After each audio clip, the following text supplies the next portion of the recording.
Bom, pessoal, mais uma aula aqui da disciplina Direito Tributário e Financeiro. E hoje nós vamos falar sobre a regra matriz de incidência tributária, certo? Eu, na verdade, escolhi alguns pontos para a gente conversar, que vão desde os elementos que constituem, né, a regra matriz de incidência, os critérios da hipótese, do fato gerador, da obrigação jurídica tributária, até a constituição do crédito. Até o momento em que, após formada a relação obrigacional entre o Estado, credor, e o contribuinte, pessoa física ou jurídica, devedor, a constituição desse crédito. Né? Quais são as etapas que a gente deve percorrer, né, para que a gente possa entender como é que esse processo ele se dá, né? Eu vou colocar aqui um slide, eu também mandei para vocês no grupo. Deixa eu ver aqui. Só um momento. Selecionar aqui, só um momentinho. Acho que agora vai. Deixa eu ver aqui. Aqui.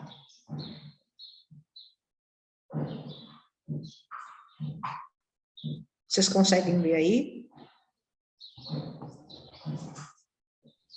Para mim está carregando. Ah, apareceu agora. Pronto. Vejam só.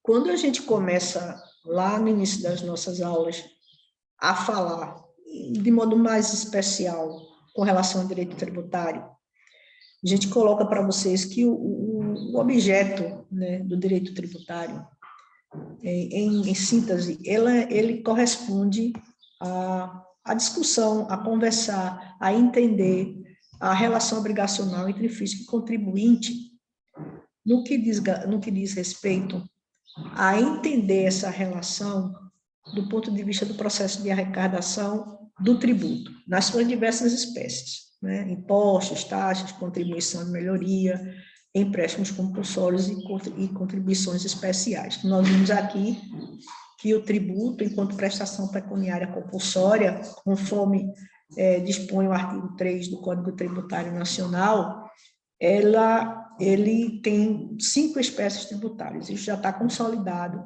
a partir da Constituição de 1988 e pelo STF, Supremo Tribunal Federal. Então, são 5 as espécies tributárias. E nós falamos, né, em 2 momentos, conversamos em 2 momentos, mandando material para vocês também em vídeo aula, a primeira e segunda parte sobre essas espécies tributárias. Mas a gente precisa entender, né, quais são os elementos que compõem essa chamada regra matriz de incidência, ou norma tributária de incidência, né? Quais são os elementos que compõem essa regra matriz de incidência. Então, seguindo aqui, a gente precisa inicialmente colocar aqui para vocês o que vem a ser, qual é a ideia de regra matriz de incidência, onde é que isso surgiu, né? Então, primeiro que é uma criação doutrinária, e ela tem como objetivo analisar o tributo, né, de acordo com as suas características básicas, como eu estou colocando aqui no slide, né? Ou seja, é uma norma que foi criada, né, pelos estudiosos do direito, que tem como objetivo definir essas características para que a gente entenda, né, quais são os elementos que estão presentes no texto normativo que cria as diversas espécies de tributo. Então, você tem a base, né, que é a Constituição, né? A Constituição ela não cria tributos, ela estabelece os elementos, né, as competências das unidades federativas, União, Estados, Distrito Federal e municípios. Depois nós temos o Código Tributário Nacional, né, que é de 1966, mas que foi recepcionado pela Constituição e passou a ter o status de lei complementar, e as normas e as normativas que vão sendo criadas para a regulamentação de cada uma dessas espécies, seja de um município, seja de um estado, seja da União, seja do Distrito Federal. Então, a regra matriz de incidência é uma criação doutrinária para que a gente entenda, né, quais são os elementos que fazem parte do texto normativo. Seguindo nessa linha, né, a regra matriz de incidência tributária, ela possui na sua estrutura elementos que vêm antes da relação se estabelecer e elementos que vêm a posterior dessa relação se estabelecer. Em sua estrutura aqui, então, coloquei a regra matriz de incidência tributária, ela possui os elementos antecedente e consequente, os quais se subdividem nos seguintes critérios. Então, o antecedente, ele possui 3 critérios: o critério material, o critério temporal e o critério espacial. E o consequente normativo, ele tem 2 critérios, o pessoal e o quantitativo, que são esses que a gente vai começar a trabalhar com vocês a partir de agora. Então, a regra matriz de incidência, ela possui elementos que compõem o seu antecedente, né? Alguns chamam de elementos, outros chamam de critérios, né? E a gente precisa ter em mente, a gente só vai conseguir entender como o conjunto, até que se chegue à constituição do crédito tributário, a gente só vai entender isso se a gente souber entender nessa subdivisão esses critérios, acerca da materialidade, da temporalidade, da espacialidade, que compõem os antecedentes, e os consequentes, o critério pessoal e o critério quantitativo.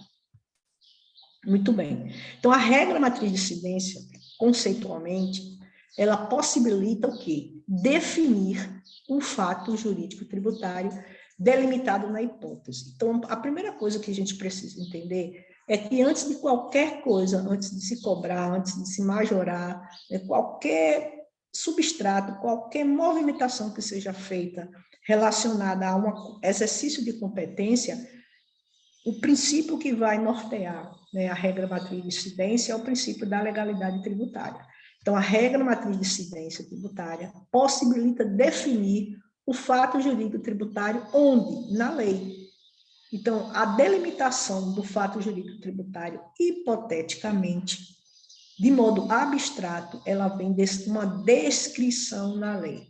Então, a regra matriz de incidência, ela possibilita, como está dizendo aqui, definir o fato jurídico tributário, delimitando o quê? Sua hipótese.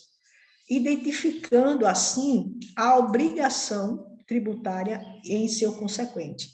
Então, a lei, primeiro, ela vai trazer uma descrição hipotética, que se ela for realizada por um contribuinte, seja uma pessoa física ou jurídica, você vai conseguir identificar, de um lado, qual é o ente federado que figura como credor, aquele que detém o direito a receber o crédito, e do outro lado dessa relação obrigacional, onde quem é devedor, quem é o contribuinte, seja ele pessoa física ou pessoa jurídica. Então, a regra matriz de incidência tributária, sua funcionalidade é justamente determinar, como eu coloquei aqui, os critérios de identificação do fato jurídico tributário, de forma a demarcar o âmbito de incidência, possibilitando o controle de legalidade e constitucionalidade dessa. É necessário que a gente entenda, que a gente saiba, olha, essa é a descrição prevista em lei. Alguém praticou, né, uma ação, realizou um fato que corresponde ao que estava descrito na norma. Então, em razão desse princípio da legalidade tributária, nós temos aí ao início da configuração da regra matriz de incidência. Então, para que a gente entenda os elementos, vocês estão conseguindo acompanhar legal aí, pessoal? Sim, está dando para acompanhar. Vejam só, para que a gente entenda quais são os elementos, a gente precisa saber perguntar e responder esses 5 questionamentos. Como, onde, quando, quem e quanto. Então, aqui nos 3 primeiros nós temos o antecedente da norma tributária, e nos 2 últimos, quem e quanto, nós temos o consequente da norma tributária, que é o que eu vou começar a conversar com vocês. Então, os critérios da hipótese, né? Quando a gente vai aqui, nessas 3 primeiras perguntas, como, onde e quando, nós estamos nos referindo aos 3 critérios que compõem a hipótese de incidência: o critério material, o critério espacial e o critério temporal da norma matriz de incidência tributária. Então, o como corresponde justamente ao critério material da norma jurídica tributária. É uma situação definida em lei, que nós chamamos de hipótese de incidência, que faz com que surja a obrigação tributária. O que é a obrigação tributária, pessoal? É o vínculo jurídico de natureza tributária entre o Estado, na condição de credor, e do outro lado, uma pessoa física ou jurídica, na condição de contribuinte devedor. Então, o critério material, ele responde ao primeiro questionamento do elemento da incidência, como situação definida em lei, que faz com que surja a obrigação tributária. Aí eu coloquei um exemplo. Como exemplo, podemos citar alguns casos.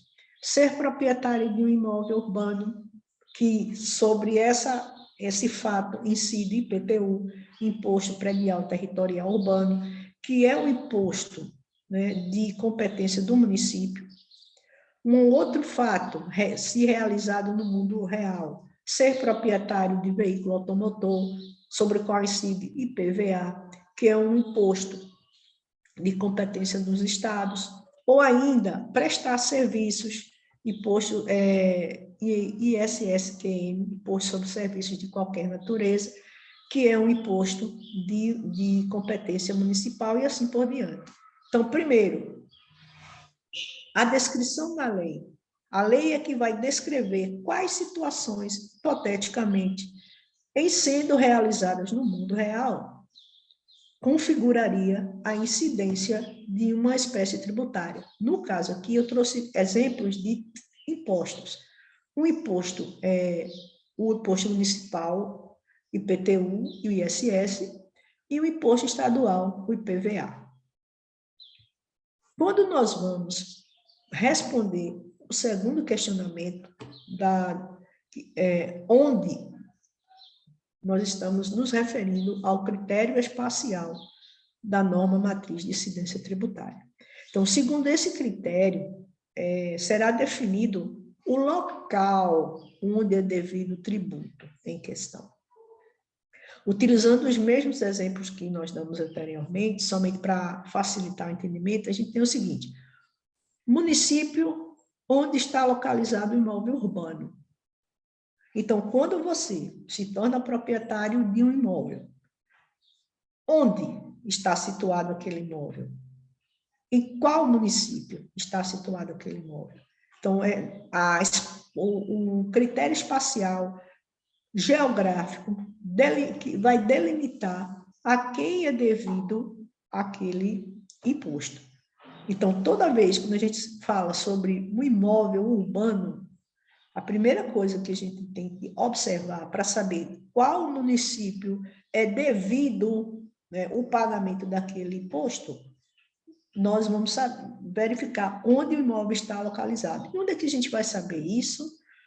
No cartório de registro de imóveis, tá? Então, toda vez que alguém se torna proprietário de um imóvel, ele deve recolher o IPTU para o município onde o imóvel está localizado. O segundo exemplo, o estado onde está matriculado o veículo automotor, IPVA. Então, se você é proprietário de um veículo automotor, em qual estado está matriculado o seu veículo, a sua moto, o seu carro, o seu caminhão, né? Então, o emplacamento, onde ele está, se ele está no estado da Bahia, se ele está no estado de Pernambuco, se ele está no estado de São Paulo. Então, a delimitação espacial, né, no caso desse imposto, que é uma espécie de natureza estadual, corresponde onde o veículo automotor está matriculado. O proprietário que adquiriu aquele carro, aquela moto, onde foi que ele matriculou o seu veículo automotor? Então, o critério espacial, ao exemplo do IPVA, é o estado onde está matriculado o veículo automotor. O local da prestação de serviços ou a sede da empresa prestadora de serviços, a depender do caso, quando a gente se referiu aqui ao ISQN, Imposto sobre Serviços de Qualquer Natureza. Observe, o local da prestação do serviço. Onde a pessoa está prestando o serviço? Em qual município ela está prestando o serviço? Ou a sede da empresa prestadora de serviços.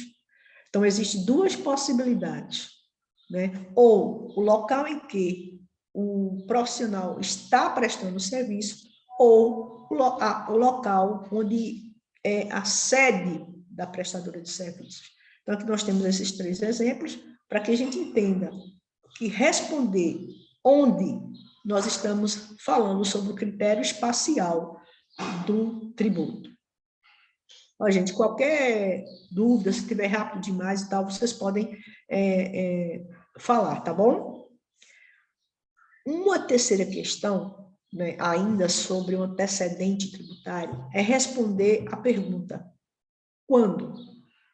Aqui, quando a gente fala sobre o critério quando, nós estamos falando sobre o critério temporal. Então, caracteriza o critério temporal da regra matriz de incidência, significa determinar o momento a partir do qual passamos a ser sujeitos da obrigação tributária. Então, este momento é diverso em cada tributo. Pode ser o primeiro dia do ano, o momento em que você adquire um bem, o momento da prestação de um serviço e assim por diante, né? Então, o momento da aquisição de um bem, você vai numa loja, compra um celular, certo? Naquele momento em que que você adquire aquela mercadoria, sobre ela incide, né, quando é lançado na nota fiscal, o valor correspondente ao imposto de circulação de mercadorias e serviços, tá? Então, para cada espécie tributária, corresponde um lapso temporal. Quando? É a partir daí que eu estarei figurando efetivamente no lado passivo dessa relação jurídica tributária, tá? Então, o critério temporal, de regra, na regra matriz de incidência, determina o momento a partir do qual o contribuinte passa a ser efetivamente configurar o polo passivo da relação jurídica tributária, tá bom? Então, aqui no final, coloquei de certo que tal momento deve ser determinado para que não surjam dúvidas do momento do nascimento da obrigação. Então, a obrigação tributária, ela nasce justamente quando esses 3 elementos, né, que nós vimos aqui, material, espacial e temporal, ocorrem, tá bom? Então, esses 3 elementos que a gente responde: como, onde e quando, são os antecedentes da norma matriz de incidência tributária. Existem, além desses, 2 outros critérios que vêm a posteriori da questão obrigacional, né? O critério do consequente são 2, o critério pessoal e o critério quantitativo. Vamos lá. Aqui, nós vamos responder quem? O critério pessoal. Passando para o consequente da norma, os 3 primeiros, nós estávamos no antecedente da norma. Esses 2 últimos são consequentes da norma. Então, passando para o consequente da norma, temos por critério pessoal aquele que definirá as partes envolvidas na relação tributária, tá? Como devedor, nós temos um contribuinte, diretamente, ou responsável tributário, e o fisco como credor da obrigação tributária. Assim, o proprietário do veículo automotor, por exemplo, é o devedor do IPVA. Quem entregará a importância do Estado ao Estado competente, sendo este o credor. Então, gente, isso é importantíssimo. Alô? Isso é importantíssimo, né? Para que lá na frente a gente possa corretamente constituir o crédito tributário, tá? É necessário identificar do lado ativo da relação obrigacional quem é o credor e do lado passivo da relação jurídica tributária quem é o devedor. É necessário essa identificação clara e objetiva, né, sem a qual não será possível fazer qualquer tipo de cobrança, ok? Vamos seguir aqui. Há um outro elemento, só um momentinho.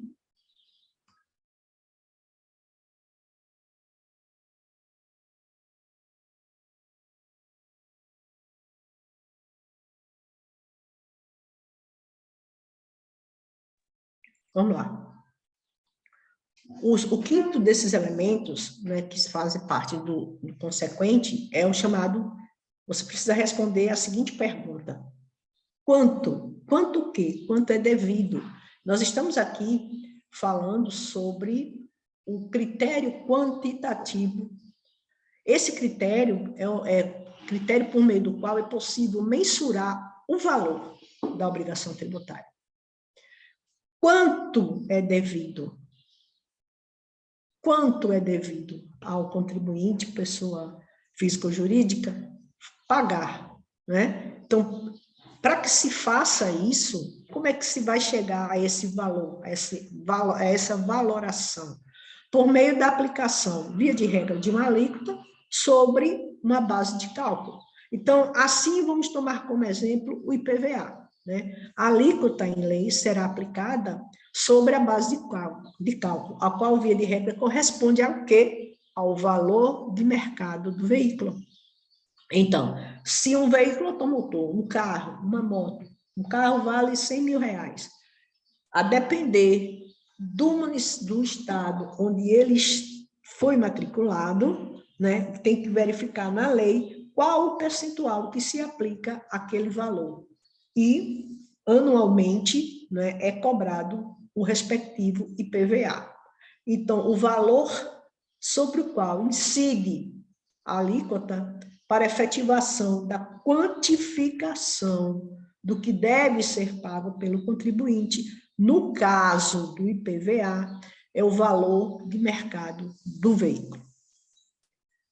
Quando a gente chega nessa parte, né, quando a gente fala em valores, a gente precisa entender duas questões que compõem o critério quantitativo, certo? Primeiro deles, base de cálculo, tá? Então, a primeira coisa que a gente precisa entender é o que é a base de cálculo.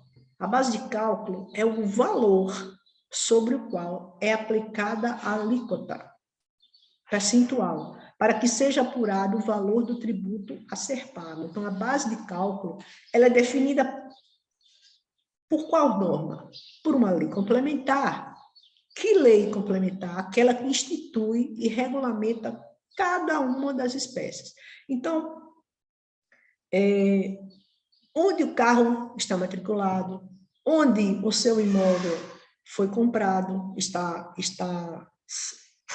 localizado, onde você prestou o serviço, são essas questões, né? E esses valores, cada uma das unidades da federação, elas têm essa autonomia legislativa, né? Através de uma lei complementar para regulamentar, né, essa base de cálculo. Então, assim, a lei complementar deve definir com muita clareza os critérios para determinar a base de cálculo. A base de cálculo sobre qual valor será aplicada a alíquota para se determinar a quantificação, né, o quanto debeatum, ou seja, aquilo que o contribuinte deve pagar efetivamente. Se você tem os dois elementos que compõem o critério quantitativo, o primeiro, a base de cálculo, o segundo, a alíquota. A alíquota é o percentual definido em lei que, aplicado sobre a base de cálculo, determina o montante do tributo a ser pago. Sua alteração está sujeita aos princípios da legalidade, da irretroatividade e da anterioridade, com exceção quanto à sua anterioridade nos casos previstos na Constituição. O que isso significa? Primeiro, não pode haver nenhum tipo de alteração sem uma lei anterior, né? sem uma lei anterior. Primeiro, a lei regularizando essa situação, e ela não retroage, né? Ela segue a partir do momento em que ela for publicada. Então, as alíquotas, elas são de 3 ordens. Elas podem ser alíquotas específicas, alíquotas ad valorem ou alíquotas progressivas. Então, nós vamos ver cada uma dessas espécies de alíquota. A alíquota específica, ad valorem ou progressiva. Alguma pergunta, pessoal? Não, por enquanto não. Tranquilo. Ok, vamos seguir então aqui. Olha, revivendo essa questão, alíquota. O que vem a ser a alíquota? É o valor ou percentual. Vejam que é valor, tá? É valor ou percentual definido em lei que, aplicado à base de cálculo, determina o montante do tributo a pagar. Ora, nenhuma unidade da federação que figure no polo ativo, na condição de credor, poderá fazer qualquer tipo de cobrança se ele não faz essa conta. Ele precisa saber, lá atrás, quem é o sujeito passivo dessa relação obrigacional, quem é o contribuinte, pessoa física ou jurídica. Depois, ele precisa saber quanto será o valor a ser cobrado. Então, para isso, ele vai pegar a alíquota e aplicar sobre uma base de cálculo. E nós falamos aqui que existem 3 espécies de alíquota. A alíquota específica, a alíquota ad valorem e a alíquota progressiva. Como é que a gente vai entender a diferença entre cada um desses tipos de alíquota? A alíquota específica, ela é aquela expressa em valores monetários. A alíquota ad valorem é aquela expressa em percentual. E a alíquota progressiva é aquela expressa em valores monetários ou percentuais crescentes por faixa. Então, nós vamos ver, com exemplos, cada uma dessas espécies de alíquota. A alíquota específica, a alíquota ad valorem e a alíquota progressiva. Vamos lá. Aqui. De um lado, você tem a chamada alíquota específica, tá bom? Em dinheiro. Mas como é que eu vou saber como é que é essa alíquota em dinheiro? Eu vou identificar isso através da base de cálculo. A base de cálculo, no caso da alíquota específica, ela é representada por uma unidade de medida adotada em lei. Metros cúbicos, toneladas, quilogramas, grama, metro, né? Então, vamos supor que você vá comprar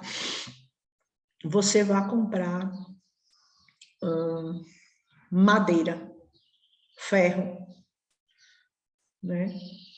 Então, são valores que se medem, né? E a medida, a unidade de medida vai depender do município. Ó, não vamos calcular por metro cúbico, vamos calcular por tonelada, vamos calcular por quilogramas, por gramas, por metro, né? Então, toda vez que a lei vier definida a base de cálculo por unidade de medida, como esses exemplos que eu citei aqui, o valor é específico. Cada metro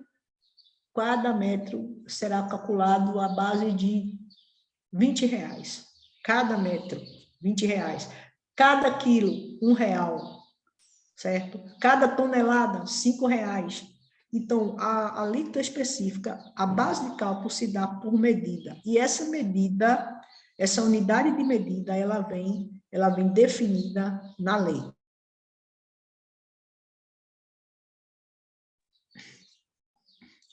A segunda espécie de alíquota que eu falei aqui é a ad valorem.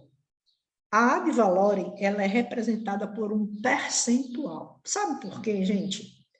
Porque aqui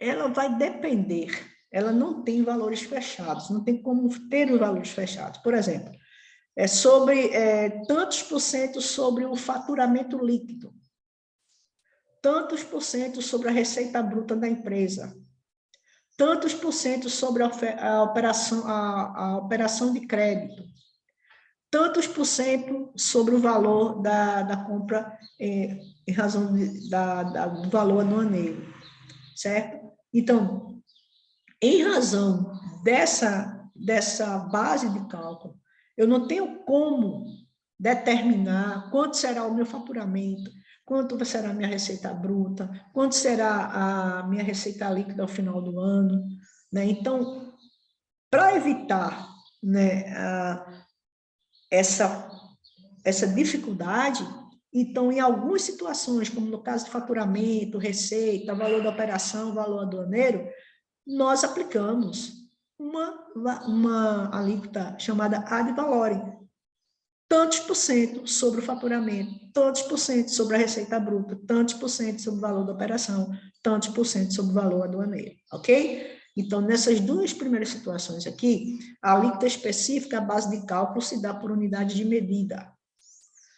No caso da alíquota ad valorem, ela se dá em percentual, sobre faturamento, receita, valor da operação, ok? Vamos lá. Se estiver rápido demais, por favor, você sinaliza, tá bom? E ainda sobre o critério quantitativo, por último, temos esse critério que nós começamos a falar aqui, por meio do qual é possível mensurar o valor de quê? Da obrigação tributária.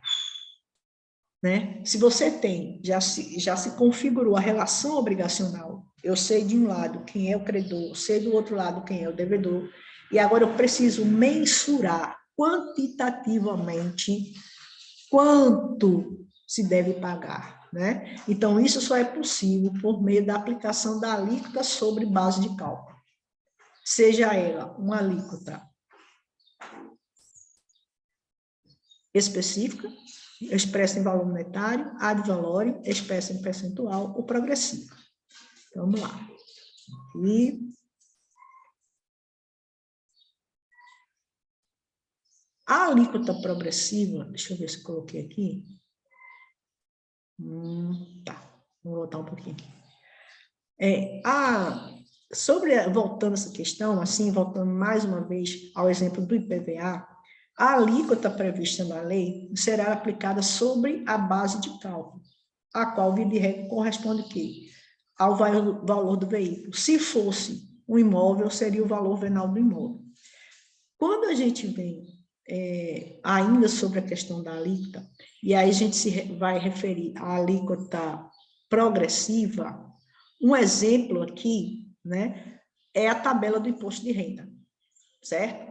Então, há uma variação por faixas de salário, né, que pode chegar atualmente a 27,5% daquela faixa salarial. Então, é o teto, né, o teto limite, né, progressivamente. Quanto maior a escala salarial, maior é o valor da alíquota, é chamado de alíquota progressiva. À medida em que você vai ganhando mais, né, a progressividade da alíquota vai aumentando, podendo chegar a 27,5%. Ainda, quando a gente vê esse critério aqui, né, e a gente volta à questão do critério pessoal, passando para o consequente, no que nós temos o critério pessoal, que é justamente aquele que definirá as partes envolvidas naquela relação tributária, né? Então, nós vimos aqui que existe o critério pessoal e o critério quantitativo. A gente viu que o critério pessoal, de um lado, o fisco, do outro, o contribuinte.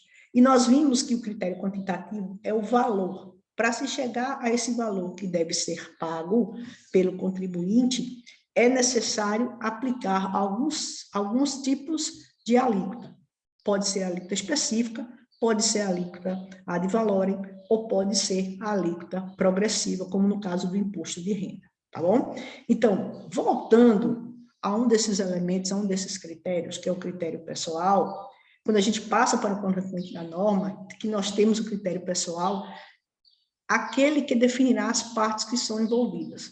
Então, é preciso que a gente fixe bem essa questão, né? Então, com o devedor, nós temos o contribuinte, e o fisco é o credor dessa relação obrigacional. No caso do IPVA, repetindo, estou usando bastante esse exemplo aqui do IPVA, o proprietário do veículo automotor é o devedor do IPVA. Quem entregará a importância ao Estado? Então, nós temos 2 critérios no consequente normativo. O critério pessoal, né, relacionado com a questão da obrigação tributária, tá? E o critério, de um lado você tem o contribuinte, o fisco, na condição de credor, e do outro lado você tem o contribuinte, pessoa física ou jurídica, na condição de devedor. Então, para a gente ter esse espelho, a gente precisa entender esse exemplo aqui. Vocês estão vendo aí, pessoal? Sim, estamos vendo. Veja só, o resumo disso aqui. Regra matriz de incidência. Certo? A regra matriz de incidência tributária, ela se compõe do antecedente e do consequente. O antecedente, ele tem 3 elementos: o critério material, o critério temporal e o critério espacial. No consequente, você tem o critério pessoal e o critério quantitativo. O critério pessoal corresponde ao sujeito ativo, o Estado, que pode ser o município, o Estado, o Distrito Federal ou a União. O sujeito passivo, um contribuinte, pessoa física ou jurídica, aquele que realiza o fato gerador conforme descrição material. E o consequente quantitativo, a base de cálculo e a alíquota. Certo? Sem esses elementos aqui, a gente precisa entender cada um dos elementos, né? Isso é importantíssimo para o Estado, como também importantíssimo para o contribuinte.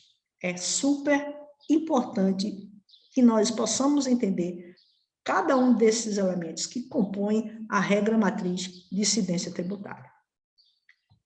Aqui, falando sobre essas questões, né, eu coloquei para que a gente possa refrescar um pouco a nossa mente ainda sobre a regra matriz de incidência tributária. Então, quando a gente fala aqui, né, que nós temos, olha, critério material, critério espacial, critério temporal da regra matriz de incidência, nós temos que responder o quê, né?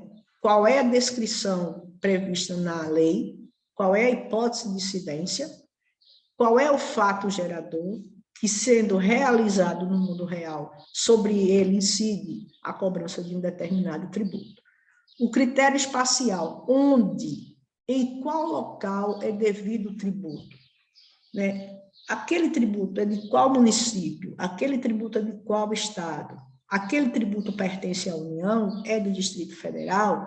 Então, é necessário que a gente entenda isso, começando pela questão das competências, para a gente saber quais são as espécies tributárias de competência de municípios, de Distrito Federal, da União e dos estados. E o critério temporal, quando, o momento em que ocorre o fato gerador. Então, esses 3 aqui, critério material, critério espacial, critério temporal, correspondem ao antecedente tributário. São os 3 elementos que vêm antes da gente entender qual vai ser o valor a ser pago e quem efetivamente deve pagar. Quando esses 3 elementos se realizam, surge a obrigação tributária. Né? O que é a obrigação tributária? É uma relação, é um vínculo jurídico estabelecido entre o Estado e o contribuinte. Até então, eu configurei a relação. Eu sei que a lei descreveu um fato, hipoteticamente, que foi realizado no mundo real, e aí eu vou saber quem está do lado da relação obrigacional tributária na condição de sujeito ativo, aquele que tem o direito ao crédito, e do outro lado dessa relação obrigacional tributária, eu vou saber quem é o devedor, quem é o contribuinte, seja ele pessoa física ou pessoa jurídica. E aí, então, eu venho para 2 outros critérios, né? Um deles é o critério quantitativo. Quanto o valor a ser pago, a base de cálculo, a alíquota, e quem? Quem vai cobrar? Qual é o ente federado que vai fazer a cobrança? União, estados, Distrito Federal, municípios? E quem vai pagar? Quem é o sujeito passivo dessa relação jurídica tributária? Quem é o contribuinte diretamente? Quem é o responsável tributário? Ok? Então, aqui nós temos o quadro geral, né? Até então, nós vimos sobre hipótese de incidência, fato gerador, obrigação tributária, e agora nós vamos falar um pouquinho sobre o lançamento e o crédito tributário, né? Aqui, no crédito tributário, nós vamos falar sobre a constituição do crédito tributário. Pode perguntar, Gabriel.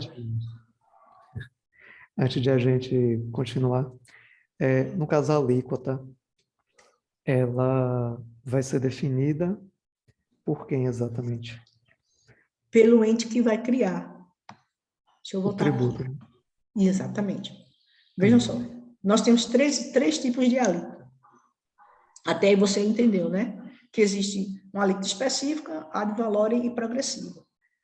E essas alíquotas, elas vão ser determinadas, né? Esses valores aqui, por exemplo. Se o município for aplicar a alíquota específica, né? Ele vai dizer, através de uma lei, tá vendo aqui? Unidade de medida adotada em lei, aquele município, vamos trazer aqui o IPVA.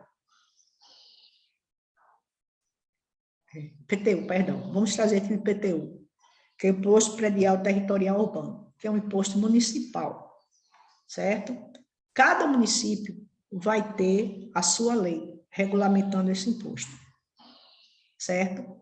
Então, você comprou um terreno no município X no estado da Bahia, né? Então, a primeira coisa, onde aquele município, onde aquele terreno está localizado? Qual município onde ele está localizado?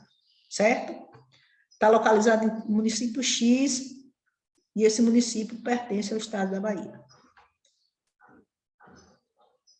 O valor, para que se chegue ao valor a ser cobrado, que chega aquele talãozinho para a pessoa que comprou aquele terreno, se você observar, não sei se você já olhou aquele carnezinho que chega do IPTU, tem o valor venal do imóvel, né? E quanto vai ser quanto vai corresponder ali. Cada município, ele determina um valor venal. Então, vamos supor que naquele município onde você comprou, o metro quadrado do terreno, ele esteja valorado em R$100. Aí ele multiplica pelo número de metros quadrados, né, para chegar ao valor total do seu imóvel. 100 metros quadrados vezes 10 metros, daria 1.000 metros quadrados. E ali ele aplica um percentual. Cada município, ele tem uma especificação. Quando a gente fala em alíquotas específicas, né, é porque a base de cálculo corresponde à unidade de medida. Metro quadrado é uma unidade de medida. Quilogramas é uma unidade de medida. Porque, com essa unidade de medida, ele aplica um determinado percentual. Aí, cada município tem autonomia para definir quanto será esse percentual. Quanto maior for o município, a depender da área onde o terreno estiver localizado, o percentual, o valor final a ser pago, ele pode ser menor ou ele pode ser maior.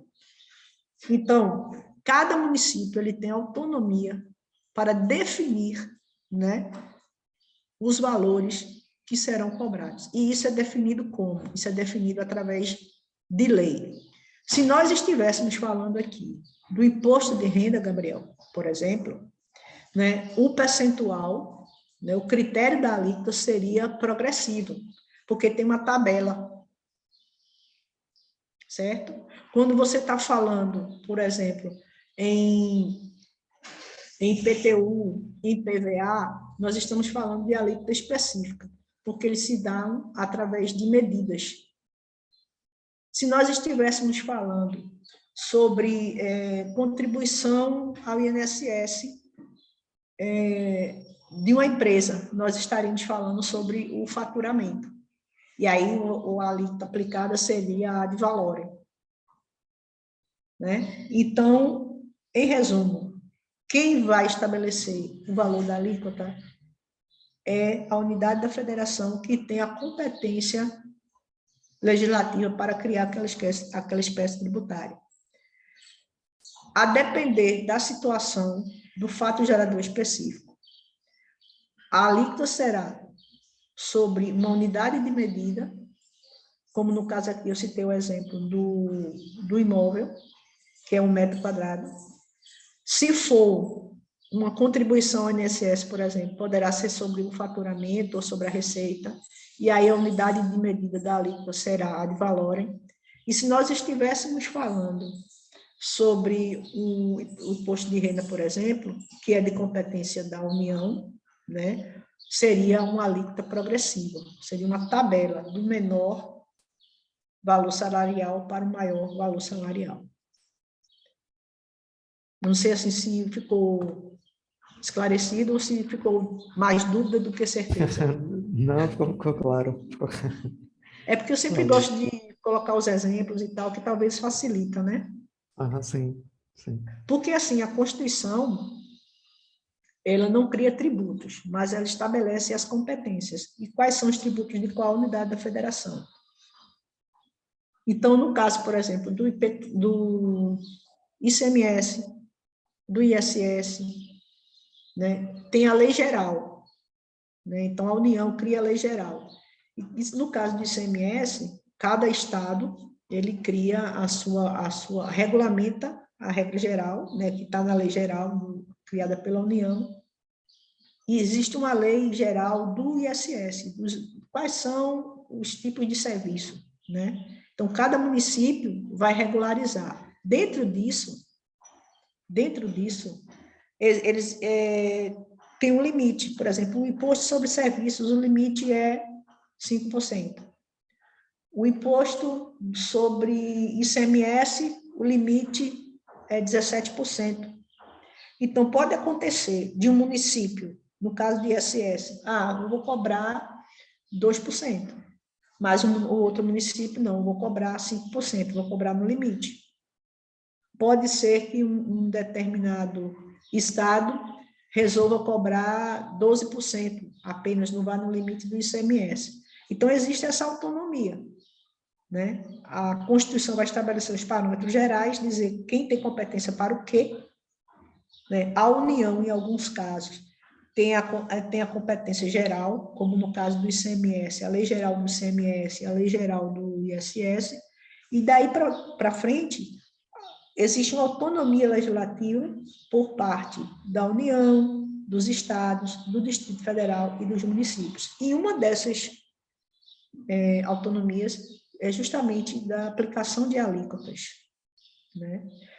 Uma coisa que acontece bastante, a depender do determinado setor econômico, às vezes se reduz um pouco a alíquota para incentivar o crescimento naquele setor. Isso se fez muito, por exemplo, em Pernambuco, com relação ao ICMS sobre produtos de informática, né? Então, eles deram uma reduzida. Então, muitas vezes, as empresas preferiam, mesmo sendo de outro estado, ir comprar no estado de Pernambuco, porque a alíquota de produtos de informática e tecnologia era mais em conta, que eles criaram o polo de informática lá no estado de Pernambuco. Então, funciona dessa maneira. E tudo passa pela lei. Nada disso que a gente está falando aqui, né, pode ser feito por nenhuma unidade federativa se não houver uma lei que vá definir, né? Quais são os critérios da alíquota, quais são os critérios da base de cálculo, e por aí vai. Vamos lá. Vamos aqui. Bom, aqui, olha, como eu falei, nós falamos sobre hipótese de incidência, fato gerador, obrigação tributária. E aí vamos falar um pouquinho sobre lançamento e crédito. Dentro desse processo, né, que a gente tem que voltar um pouco a essa questão, é com relação ao fato gerador, né, que é o segundo elemento da regra matriz de incidência. O fato gerador, o conceito que eu coloquei aqui, denomina-se fato gerador a concretização da hipótese de incidência prevista em abstrato na lei, que gera, que faz nascer a obrigação tributária. Então, primeiro, você tem a lei descrevendo o fato, é o princípio da legalidade tributária. Depois, alguém, pessoa física ou jurídica, realiza esse fato, e aí você tem o fato gerador.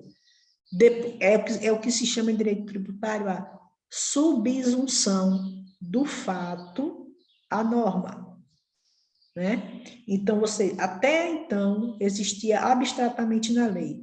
A partir do momento em que alguém pratica essa ação, né, pratica esse fato gerador, aí você faz nascer a obrigação tributária. Exemplos de fatos geradores.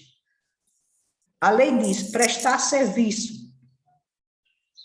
Quando alguém presta aquele serviço descrito na lei, que é um serviço de competência do município, sobre ela incide o ISS.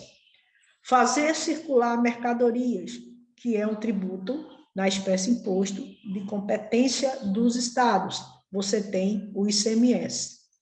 Ou então receber renda, né? Quando alguém recebe renda, quando alguém recebe o salário, por exemplo, né, ele tem, sobre ele incide o imposto de renda. Só um momentinho.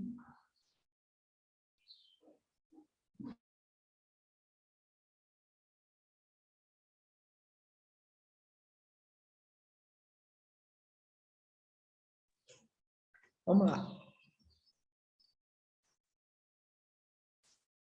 Aqui. Pronto.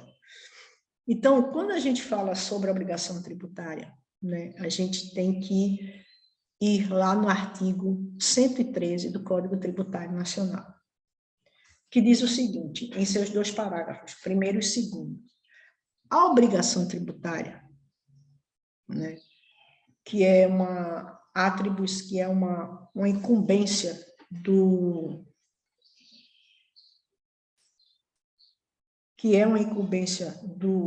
sujeito passivo da relação obrigacional, ela pode ser principal ou acessória. Parágrafo 1º. A obrigação principal surge com a ocorrência do fato gerador. E ela tem por objeto o pagamento de tributo, né, ou penalidade pecuniária, e extingue-se juntamente com o crédito dela decorrente. Então, quando uma pessoa declara, por exemplo, o imposto de renda e fica imposto a pagar, né, é emitido, né, as parcelas do imposto a pagar. Então, a pessoa, o contribuinte, pessoa física ou jurídica, deve fazer o pagamento do tributo.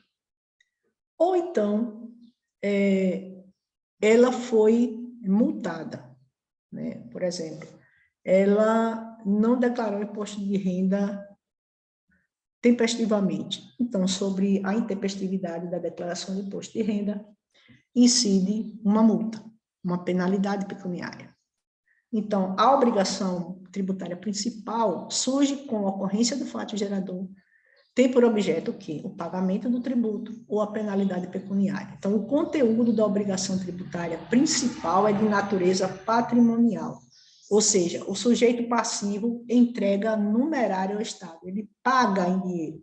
Lembram lá do artigo 3 do Código Tributário Nacional, que fala, é uma prestação pecuniária.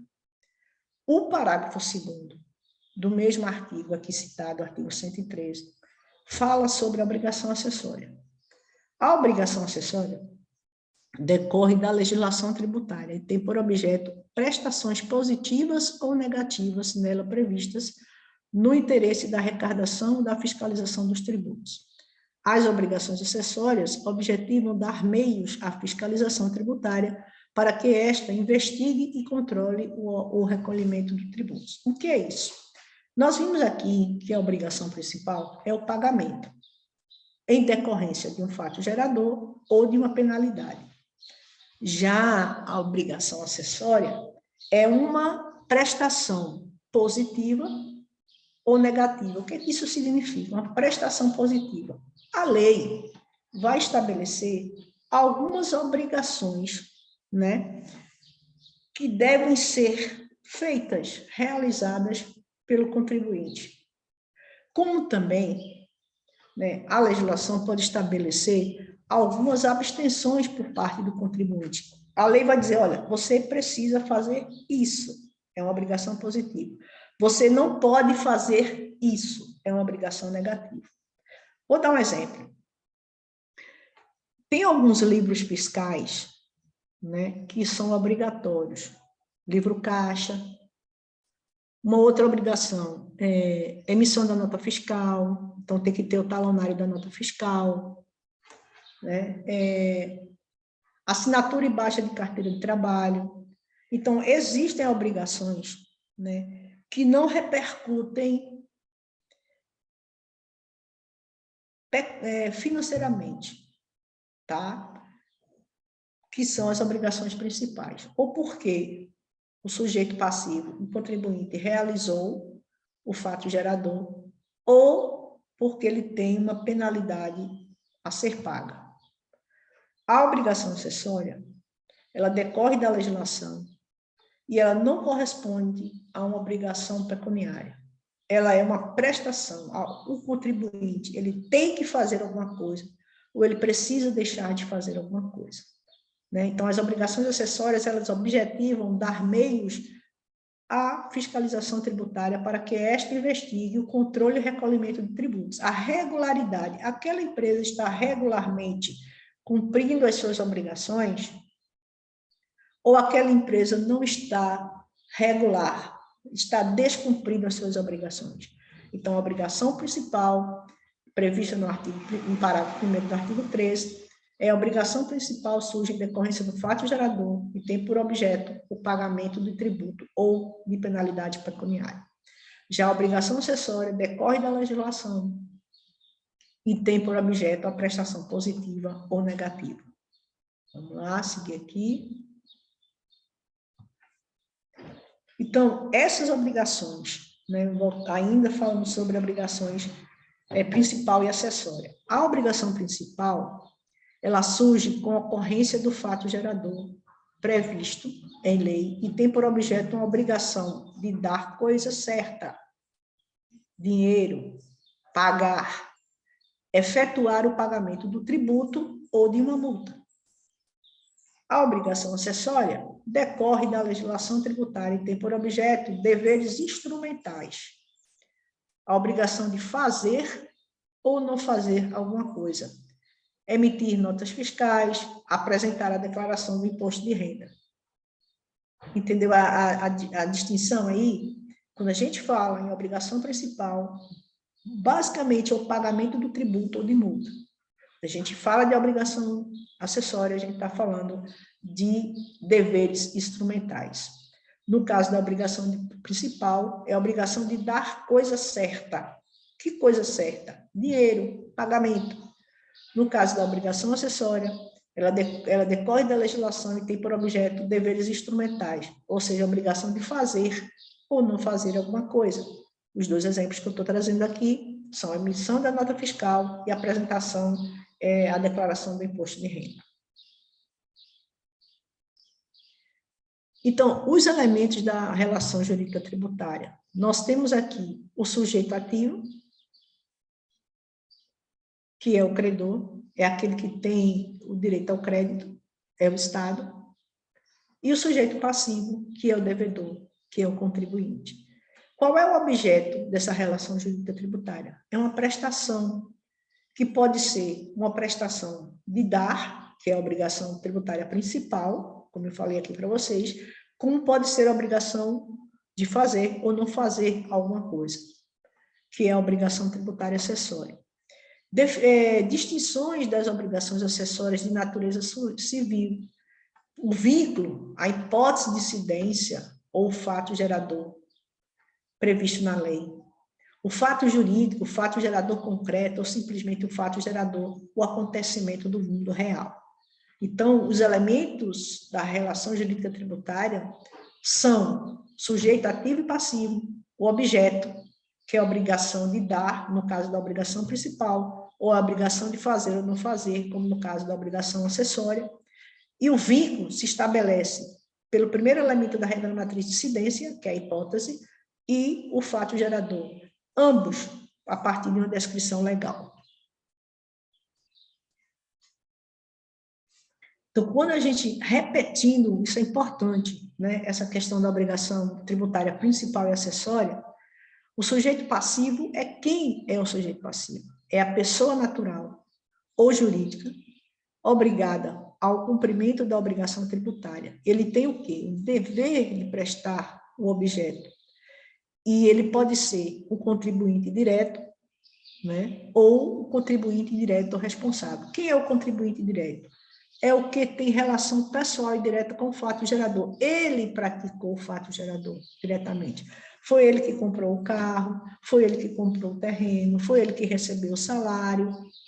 Indiretamente, né, nós temos a primeira possibilidade, quase para 99% dos casos, é o sujeito passivo direto ou o contribuinte. Mas podemos ter, excepcionalmente, o sujeito passivo indireto ou responsável, que é aquele que, sem ter a relação direta com o fato tributável, porque não foi ele que realizou o fato tributável, está, por força da lei, obrigado ao pagamento do tributo. Pode ocorrer por substituição ou transferência. Por exemplo, o recolhimento do imposto de renda na fonte é feito por quem? Pelo empregador, mas ele não é aquele que pratica o fato tributável imediato.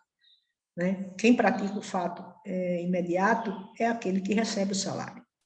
Então, a obrigação tributária principal acessória, nós temos o sujeito passivo, que pode ser direto ou contribuinte, indireto ou responsável. Nesse momento, nós trazemos para vocês uma síntese, né, na verdade, dos artigos 139 a 146 do Código Tributário Nacional, que fala sobre a constituição do crédito. Então, o crédito tributário, ele nasce da obrigação tributária principal. Vale dizer que resulta da obrigação do quê? Pagar o tributo ou penalidade pecuniária, que nós falamos aqui, como prescreve o artigo 139, sendo formalizado. Como é que isso é formalizado? Pelo ato administrativo denominado lançamento. Então, para que se estabeleça a possível cobrança lá na frente, é preciso que o Estado realize o lançamento, ele formalize, né, a cobrança desse tributo. Então, o artigo 139 fala sobre o crédito tributário. O crédito tributário decorre de quê? Da obrigação tributária principal e tem a mesma natureza desta. Quando ocorre o fato gerador em concreto, nasce a obrigação, ou seja, a descrição da lei, alguém pratica. Então, essa realização, esse fato gerador em concreto, daí nasce a obrigação tributária, e ela se formaliza através do lançamento. Essa obrigação tributária, ao surgir, apresenta um sujeito ativo de um lado e o sujeito passivo do outro, em razão de um objeto, que, no caso da obrigação principal, é o pagamento em pecúnia, né, em dinheiro. Então, aqui, nós vamos trazer para vocês quais são essas modalidades de lançamento para a constituição do crédito tributário. Nós temos o lançamento de ofício ou direto, o lançamento por declaração ou misto, o lançamento por uma homologação ou autolançamento. De princípio, a gente precisa entender o seguinte, que o lançamento de ofício ou direto significa que o sujeito passivo ele não participa dessa atividade. Ele não tem qualquer interferência dessa atividade. Por exemplo, a cobrança de IPTU, o valor chega para o contribuinte, ele é proprietário e ele tem que pagar, todo início do ano chega o boleto para você pagar o IPTU. É de ofício, é realizado diretamente por parte do município. O contribuinte não tem qualquer interferência, não participa de nada desse processo. Quando a gente fala do lançamento por declaração, né, aqui há um equilíbrio entre a participação do sujeito passivo e a atividade do sujeito ativo. Então, é uma contribuição de parte a parte, né? Para que haja essa declaração, né? E já por homologação, o sujeito passivo realiza quase todos os atos que compõem essa atividade. Vamos ver como é que isso funciona na prática. O lançamento do crédito tributário de ofício, o lançamento é efetuado pela administração sem a participação do sujeito passivo. O lançamento por declaração, o sujeito passivo presta informações à administração e a administração, procede ao lançamento com base nas informações fornecidas pelo contribuinte. E o lançamento por homologação, o pagamento é feito pelo sujeito passivo e, posteriormente, a administração confirma a regularidade deste pagamento fazendo a sua homologação. Vamos ver, então, como é isso aqui. Exemplos de pagamento de ofício. O fiscal surpreende uma mercadoria sem nota fiscal e lavra um auto de infração. Ele faz uma visita à empresa, né, e verifica, né, que uma determinada mercadoria não tem nota fiscal, né? Ele vai no estoque, vai checar as mercadorias, pede a nota fiscal e vê que aquela mercadoria ela está sem nota fiscal de compra. Então, o que é que o fiscal faz? Ele lavra um auto de infração, fazendo o lançamento do crédito. Vai haver uma penalização. Então, o contribuinte ele não tem nenhuma autonomia sobre essa forma de lançamento. O que ele deveria é ter lá a nota fiscal da mercadoria. Outro exemplo de lançamento de ofício, onde não há qualquer participação do contribuinte. O imposto predial e territorial urbano, que é de competência do município, o IPTU. Né? A lei daquele município vai estabelecer, né, quanto deve ser pago a título de IPTU. Vai estabelecer o valor venal de cada imóvel, vai mandar o boleto para você e você vai pagar, deve pagar. Então, não há qualquer interferência, qualquer participação do contribuinte proprietário daquele imóvel, né, na realização, na formulação da cobrança desse IPTU. Outro exemplo, imposto sobre a propriedade de veículo automotor, IPVA, que é um imposto de competência do Estado. Da mesma forma, como eu falei aqui do IPTU, ocorre com o IPVA. O contribuinte não intervém de forma nenhuma sobre a formulação da cobrança desse imposto. Esses aqui são exemplos de lançamento de ofício.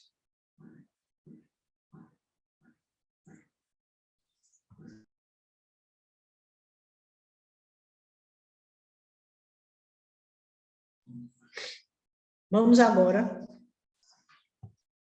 ao lançamento por declaração ou misto. O lançamento por homologação ou misto é aquele emitido com base na declaração do sujeito passivo ou do terceiro, quando um ou outro, na forma da legislação tributária, presta à autoridade administrativa informações sobre matéria de fato indispensáveis à sua efetivação, porque tem uma previsão lá no artigo 147 do Código Tributário Nacional. É feita com a colaboração do contribuinte ou responsável, que presta informações para que a autoridade administrativa aplique a legislação tributária, calculando o valor do tributo devido e notificando ao contribuinte para que efetue o pagamento do crédito. Essa modalidade depende, assim, das informações que o contribuinte venha prestar ao poder público. Pode ser citado como exemplo do tributo por declaração ou misto, né, quando é feito por parte pelo contribuinte e parte pelo sujeito ativo da relação tributária. Então, pode ser citado como exemplo de tributo, cujo lançamento é feito por declaração, o imposto de renda de pessoas físicas, entregue anualmente até o último dia útil do mês de abril. Por que é chamado de lançamento por declaração ou misto? Porque, primeiro, a primeira etapa, né, é feita pelo contribuinte. O contribuinte é que vai informar, né, o rendimento que teve, o patrimônio que tem, certo? Ele manda a sua declaração de imposto de renda, depois é feita a verificação pela União, certo? E ela vai dizer se ele vai ter imposto a restituir ou se ele vai ter imposto a pagar. Por isso que é um lançamento por declaração. As primeiras informações são feitas pelo contribuinte, a União. E depois o contribuinte faz uma checagem, o Estado faz uma checagem, a União faz uma checagem e vai verificar se tem imposto a restituir ou se tem imposto a pagar. E, por fim, nós temos a modalidade de lançamento por homologação ou autolançamento. Ela ocorre com os tributos em que a lei atribui ao sujeito passivo o dever de antecipar o pagamento sem prévio exame da autoridade administrativa, ficando sujeito a controle por parte da autoridade administrativa mediante o ato de homologação. Este lançamento é feito quase em sua totalidade pelo contribuinte ou responsável. Nessa modalidade, o lançamento, o contribuinte presta informações à autoridade administrativa, calcula o valor, recolhe esse tributo, efetuando, portanto, ele próprio sua notificação para o recolhimento e aguarda a confirmação dos seus atos por parte da autoridade administrativa. Exemplo, o ICMS, Imposto de Circulação de Mercadorias e Serviços, né? No caso, quando a gente vai comprar um produto, é emitida a nota fiscal, sobre o valor ali cobrado, incide o ICMS, e esse ICMS, que está ali no valor final do produto, é repassado pelo comerciante para o estado correspondente. Então, por isso que é chamado de lançamento por homologação ou autolançamento. Todas as etapas, em quase sua totalidade, é feita pelo contribuinte ou pelo responsável tributário. Então, quando é feito o lançamento, depois que é feito o lançamento, tem a constituição do chamado... Oi, pode falar. Bom dia, deixa eu interromper a senhora um pouquinho aqui, rapidão. É só porque você está falando sobre essa questão do lançamento por homologação, daí eu acho que é importante pegar e falar. A senhora já até falou, na verdade, sobre isso, mas deixar um pouquinho mais claro.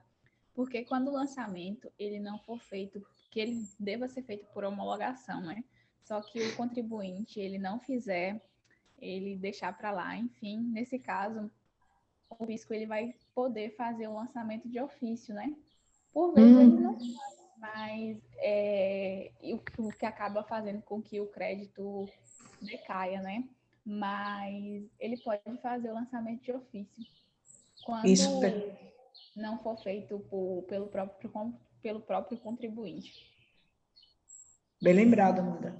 Bem lembrado.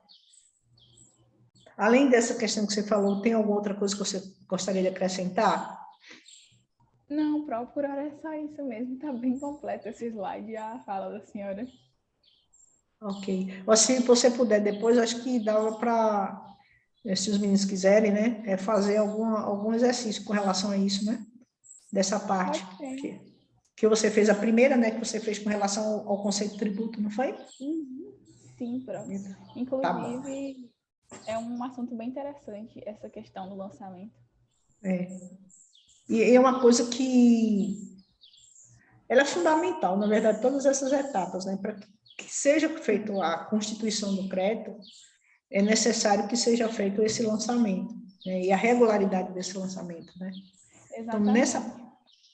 Então, aqui, ó, nessa parte final aqui, eu vou falar sobre a constituição do crédito tributário. Então, o crédito, ele é o vínculo que tem por força, tem força e natureza obrigacional, por força do qual o Estado, sujeito ativo, pode exigir do contribuinte ou responsável tributário, sujeito passivo, pagamento do tributo ou da penalidade pecuniária por meio de moeda nacional. Então, gente, a cobrança só pode ser feita, né, de forma regular pela constituição do crédito. E essa constituição pressupõe o lançamento adequadamente, né, numa dessas modalidades que a gente falou aqui. Né? Então, o Estado, na condição de sujeitativo da relação tributária obrigacional, ela só vai poder fazer isso, né? Ela só vai poder fazer isso se ela fizer corretamente esse lançamento. Por que ela precisa fazer isso? Ora, eu preciso, vamos nos colocar na posição de Estado, né? Na condição de sujeitativo, eu preciso saber quem está figurando do outro lado. Quem é o devedor? A quem eu devo cobrar? Depois, eu preciso saber o quanto, o que é devido. Então, eu preciso, para que o crédito se torne líquido e exigível e exequível, líquido, exigível e exequível. Eu preciso saber quanto a liquidez, quanto é devido, líquido, exigível, momento a partir do qual eu posso cobrar, e exequível, né? Executável, se lá na frente, por exemplo, o contribuinte não pagar. Então, isso só é possível quando regularmente constituído o crédito tributário. Então, nessa sequência, eu coloquei aqui o artigo 142 do Código Tributário Nacional. Compete privativamente à autoridade administrativa constituir o crédito tributário pelo lançamento, assim entendido um procedimento administrativo tendente a verificar o quê? A ocorrência do fato gerador da obrigação correspondente, determinar a matéria tributável, calcular o montante devido, identificar o sujeito passivo e, sendo o caso, propor a aplicação da penalidade cabível. Sem isso, não existe constituição de crédito tributário, né? Isso é fundamental. E a previsão legal está justamente no artigo 142, caput, do Código Tributário Nacional. O lançamento tributário destina-se, então, à constituição, a constituir o crédito tributário, e não a impor penalidades. O crédito tributário decorre do quê? Da obrigação principal e tem a mesma natureza desta. A obrigação principal, por seu turno, tem como fato gerador o que a situação definida em lei como necessária e suficiente à sua ocorrência.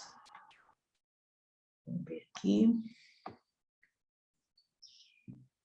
Então, gente, a regra matriz de incidência tributária, norma de conduta regularizadora da relação obrigacional tributária entre o Estado, na condição de credor, e o contribuinte, na condição de devedor. Trata-se de estabelecer os elementos constitutivos do antecedente e consequente normativo em razão da constituição do crédito tributário.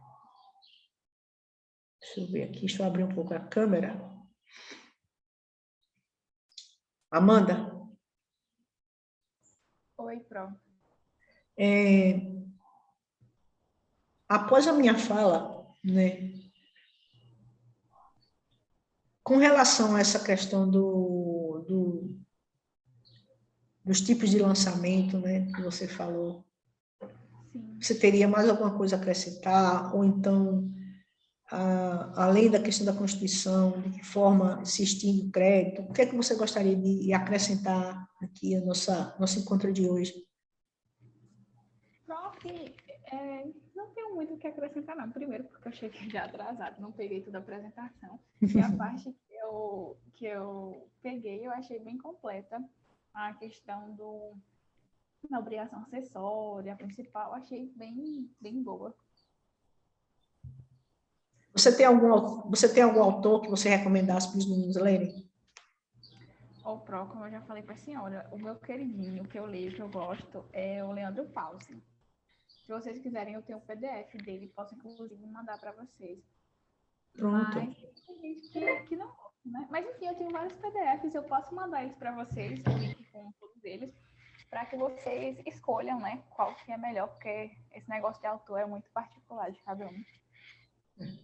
É isso mesmo, mas quando a gente fala que os alunos vêm me perguntar, né, professora, qual é que autor a senhora indica e tal, bem, a gente sugere, né, mas é muita questão da afinidade, né? Então, você lê um autor, você entende melhor, você lê outro, você entende melhor. Então, a gente vai disponibilizando, né? Aí, se você puder disponibilizar, é legal. Mas eu também... Doutrinas. Oi? Eu tenho algumas doutrinas aqui em PDF, vou mandar para vocês. Beleza.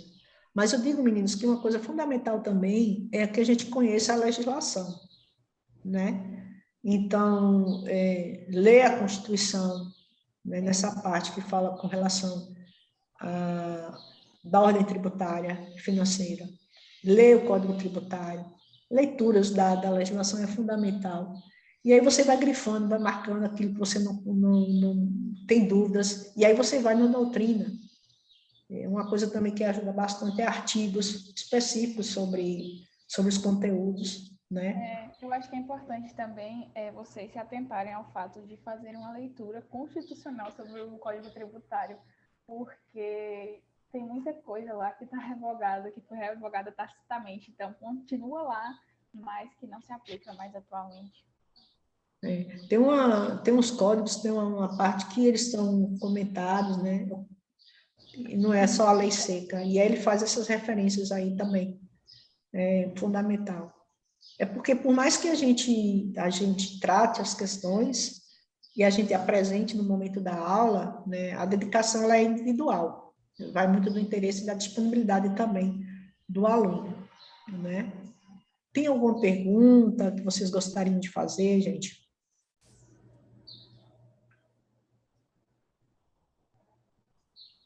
Isso é um sim ou é um não? Não, silêncio, né? Pode dizer qualquer coisa, né? Não, Pro.